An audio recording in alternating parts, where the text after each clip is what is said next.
normal warm up as I do. So today it got emotional, and it started off with period D, E, and F, which were my first three periods today. I was giving them a test. We're finishing up the trigonometry chapter 8 out of the Glencoe book, and the, the previous 24 hours I was trying to think of which problems to put in the test, which ones were hard, which ones were easy, what was reasonable to put on there, what was a little too unreasonable. And I had taken the honors test and then changed up some things, and I wanted to make it appropriate. I wanted to make it a bit challenging, but at the same time I wanted to make it right. Hey Jermaine. And I wanted to, one of the challenges of being a teacher sometimes is getting the right level of challenge on any given assessment. So, I finished it off. I made some numbers a little bit easier, some one or two harder, and I tried to get an even distribution of content. So, finish it off. It was actually last night. I said I need some sleep. I went to bed at like 9:30, which is or maybe like 10. Woke up at 4 a.m. to finish off the exam creation. Finished it by 5 a.m. Drove to school, printed them out, started handing them out, and first class went pretty well. But what happened after that was students started asking me things that I was really surprised that they're asking me. And I think what started to happen, because I think this is what all humans do, is things that happen in our lives and we decide to make meaning out of them. I did the Landmark Forum back in 2013. One of the things they said is that humans are meaning-making machines. So I realized that I was making some meaning out of some of the questions they were saying, and the meaning that I was making out of it was that I'm a bad teacher, or that, oh no, did I not cover this enough?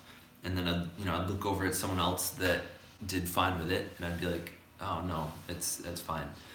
And so I kept going back and forth, this sort of roller coaster of emotions. And at some point, I just found myself a little on the overwhelmed side, and I just felt sad, and I started realizing that I was just not feeling well about it.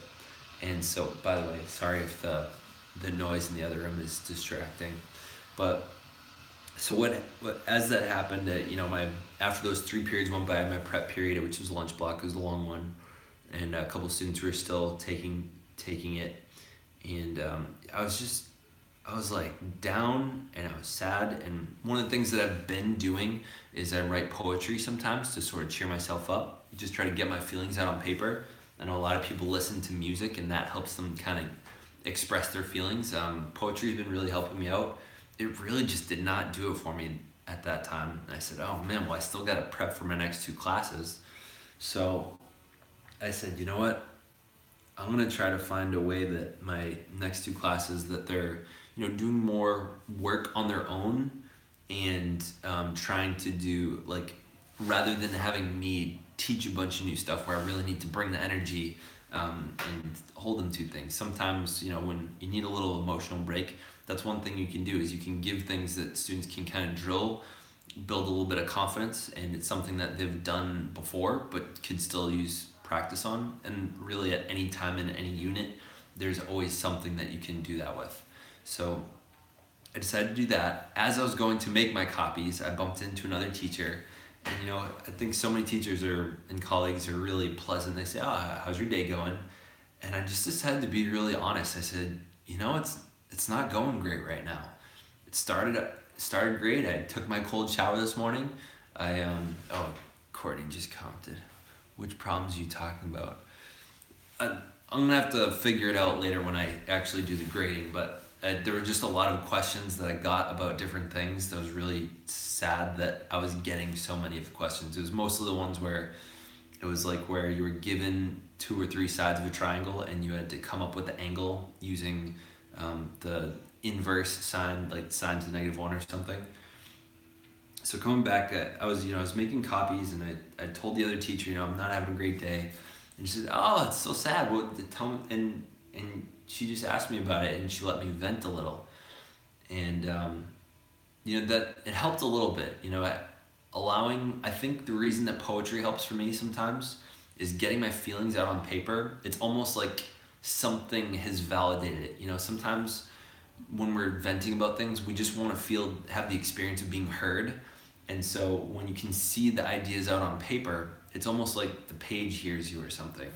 So it didn't work that time. I talked to a person that helped a little bit, made brought my mood up a little bit, but I was still on the sad side. And I think there were two realizations I sort of came to.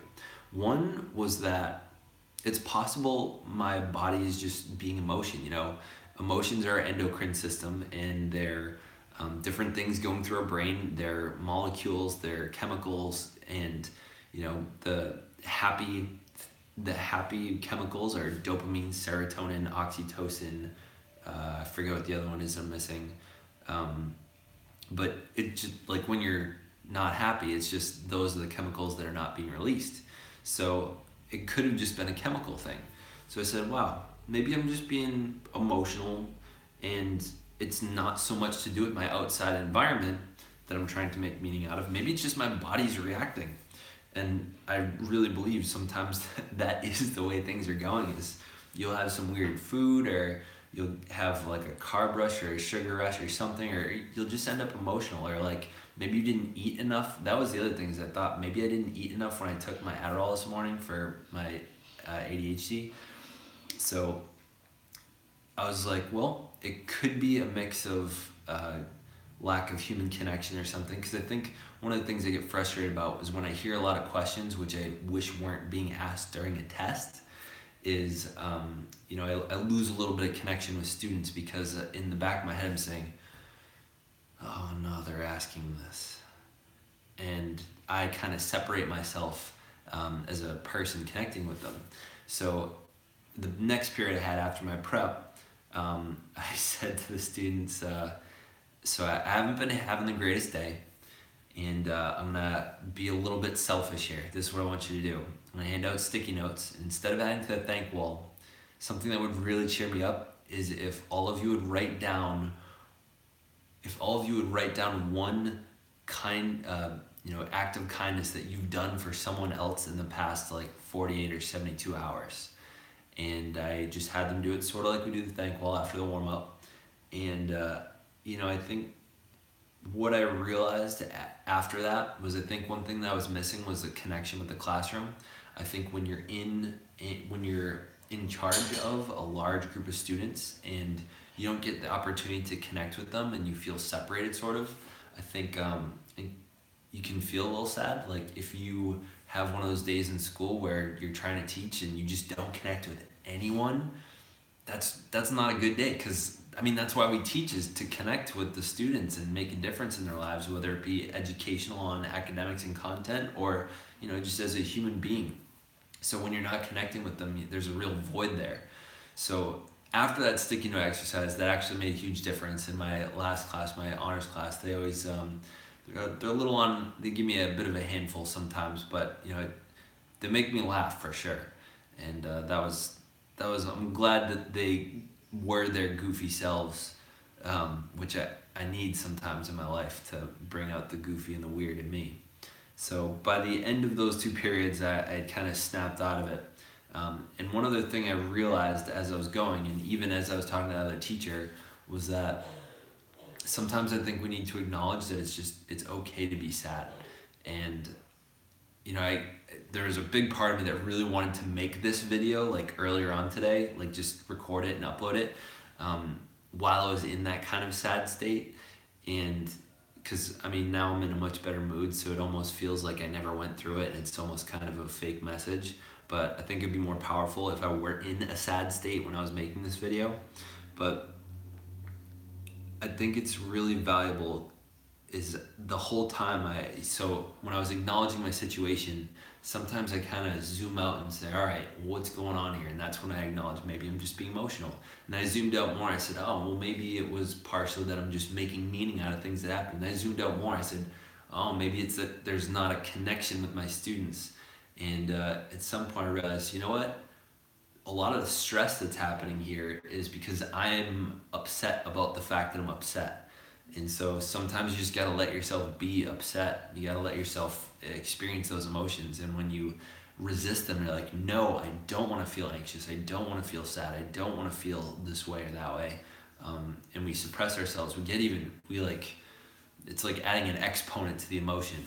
So I think acknowledging that it was okay to be sad and let myself feel that made a big difference. And that was kind of what helped me turn around. And at the end of the school day, I was able to help out a couple students. And a really cool thing that happened was the teacher that met me in the copy room. She came over and brought me some chocolate. And she said, you were talking to me, and I just thought to myself, the best cure for it all is a little bit of chocolate. So she brought me over a Reese's and a Kit Kat, and what was the other one? I think it was a Hershey's egg or something. And I think the moral of the stories here is, one, learn how your mind works. If you can figure out how your mind works, then you can deal with any emotion that comes your way, whether it be just experiencing the emotion and getting through it, or maybe sometimes it's going to be figuring out how to get past that emotion if it's really like causing a problem in your life, right? So if I were being emotional and then projecting that out onto my students and being really angry and stuff and not acknowledging the emotion but just letting it own me, the day could have got a lot worse. And I think a lot of teenagers go through that, is they'll have a poor experience at the beginning, and then that'll snowball into something horrible by the end of the day. So really being able to be mindful of your emotions, how they're affecting you, and how that's influencing things, that can be huge. And I really recommend everyone start considering, when you start feeling upset, just acknowledge that you're being upset, and it's okay. The phone's about to die, so now I gotta hold it because I gotta plug it in. So that's what mindfulness is right there. It's just being aware of what's going on in your head and being aware of your emotions and owning them so that they're not owning you. Oh, thanks, Scooter Kid. Coming back to your question, Courtney, which problems do you think were the hardest? Probably the very last one, which was a system of equations using angles of elevation and depression. Well, that's thanks for hearing me out on that one. Felt good to share that. I think a good day of going through an emotional roller coaster, being able to reflect on it, and being able to look at what's going on in the future can make a big difference for the future. So I think one of the things I've gained from this experience today is, one, being kind to people, or like having or causing other people to talk about their acts of kindness, that can make a big difference. So having students just write those post-its made a big difference. And acknowledging that when you have an intention, so like my intention of teaching,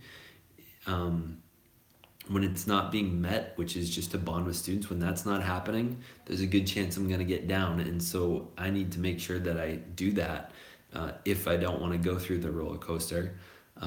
Third one is, sometimes it's okay to indulge in it. I actually teared up a little bit, and I think I needed it.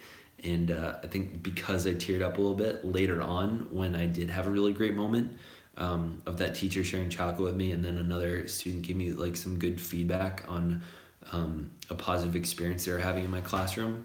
I actually teared up from that later on. And I don't think, if I hadn't teared up earlier on and let those emotions out, I wouldn't have been able to let those other positive emotions in. Scooter Kid. I'm uploading a thank you video about you tomorrow to my channel. Would you mind reacting to it? It's like 5 minutes long. I would love to. Thank you so much for that. I look forward to it.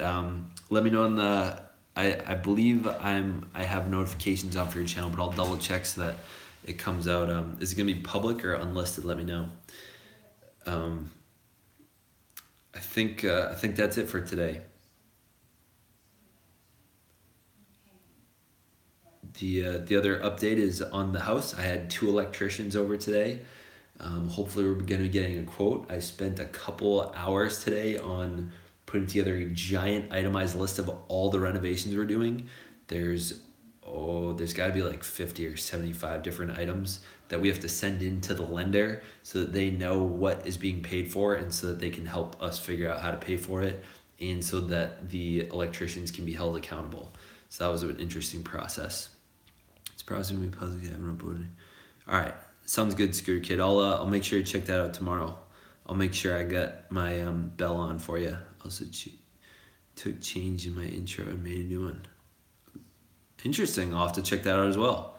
I hope you use that as the intro for your new video.